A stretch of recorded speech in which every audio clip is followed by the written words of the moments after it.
pesquisa Datafolha aponta que 52% dos brasileiros acreditam que o ex-presidente Jair Bolsonaro deveria ser preso por suposta tentativa de golpe.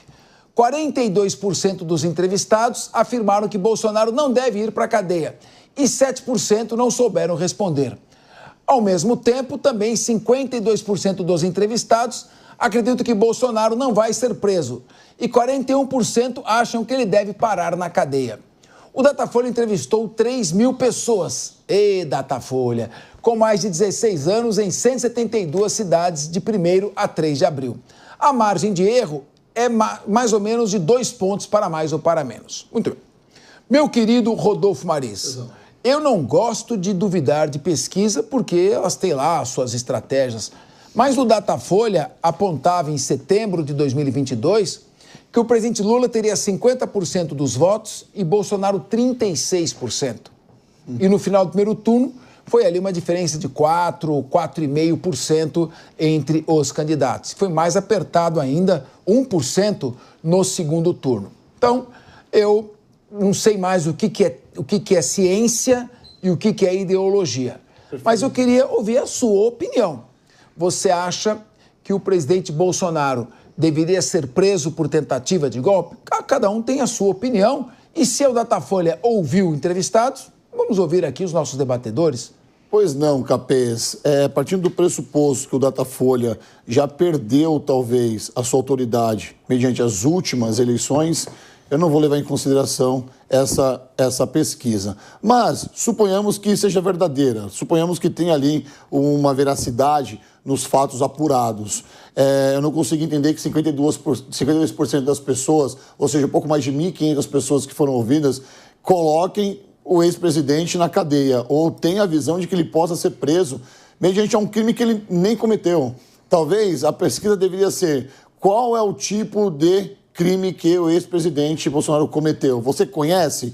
Sim ou não? E aí as pessoas, na sua grande maioria, iam falar não, porque está muito confuso. Nós não sabemos, aliás, muitas dessas pessoas que hoje estão na rua trabalhando, passeando, fazendo algumas coisas, que são ouvidas nesse tipo de pesquisa, nem sabem de verdade o que está acontecendo dentro da política. Então, 52% das pessoas que falaram que é uma possível prisão nem sabem de fato o que está acontecendo. Muitas dessas pessoas são escutadas, são levadas pelo clamor público, são levadas pelos factoides, pelas fake news que são destiladas a todos os momentos, porque se aprofundar de verdade no caso e ter um pouquinho de embasamento jurídico, vai ver que não tem fundamentação nenhuma para ele estar preso nesse momento, tá? Existem muitas coisas que vão acontecer ainda, mas nesse momento ainda está se investigando todos os casos. Muito bem.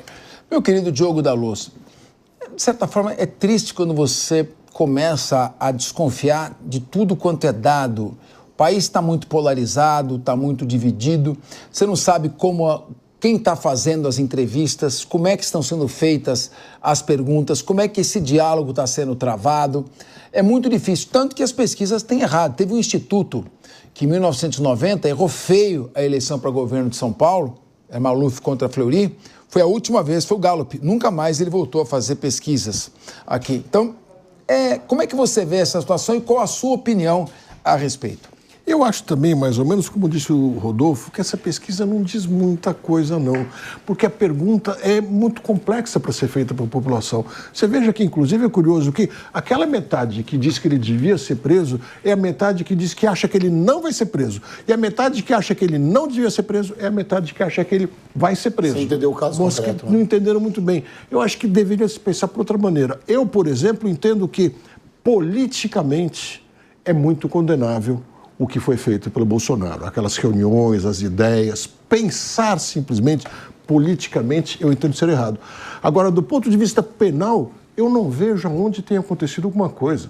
Se a gente partir do princípio que as ideias, pensar em cometer crimes, pensar em fazer coisas erradas é crime, a gente vai ter que mudar todo o nosso Código Penal e vai botar 2, 3, 4, 5, 10, 50 milhões de pessoas na cadeia. Por isso eu digo, politicamente é uma coisa, penalmente é outra completamente diferente. Felipe Monteiro, parece que havia pessoas no entorno do presidente que, de fato, redigiram um rascunho do que poderia vir a ser um decreto de estado de sítio. E, em razão disso, criou-se uma discussão. O presidente acabou não assinando, não transformando esse rascunho em decreto e acabou sequer iniciando qualquer tipo de ação nesse sentido. Mas a pauta ganhou uma discussão muito grande e todo mundo está palpitando. O político suplantou o jurídico. O que você acha da pesquisa e especificamente da situação do ex-presidente Jair Bolsonaro? Ô Capês, a relação à pesquisa, na minha opinião, demonstra dois fatores. Primeiro que o país, infelizmente, ainda está polarizado entre Bolsonaro e o Lula e o PT, né? Então essa pesquisa demonstra essa polarização. E o segundo aspecto que essa pesquisa mostra é claramente que a pauta da anistia não tem adesão popular e social ainda, né? E a pauta anistia só vai seguir adiante se o povo, a maioria do povo, esmagadora maioria do povo, quiser de fato essa pauta como prioritária. Em relação à acusação do Bolsonaro em relação ao crime de golpe de Estado, né, tentativa de golpe de Estado, violação ao Estado Democrático de Direito, eu falei algumas vezes aqui nesse programa que, em relação a ele, né, eu não encontrei nenhuma prova definitiva, né, diferente dos assessores direto dele, que tem várias e vastas provas documentais em relação à conduta desses assessores. Mas, Capês, não dá para você também relativizar, né, e falar que é só um documento que não estava assinado do decreto de estado de sítio, estado de defesa, né? Também tem vários depoimentos, né, pessoais importantes, inclusive do comando do Exército, comando da Aeronáutica, falando que o presidente Bolsonaro havia perguntado para ele se estaria do lado dessas duas forças em caso de colocar esse decreto em andamento, né? Então, tem outras questões ali envolvidas que poderia levar e poderia justificar a decisão do STF em relação a esse assunto. Mas eu volto a defender o que sempre defendi aqui, né? Crime de estado de defesa, não, crime de tentativa de estado, tentativa de golpe e violação ao Estado Democrático de Direito é um crime gravíssimo, grave. E para condenar alguém a esses crimes, tem que ter, de fato, uma prova contundente sobre esse assunto, né?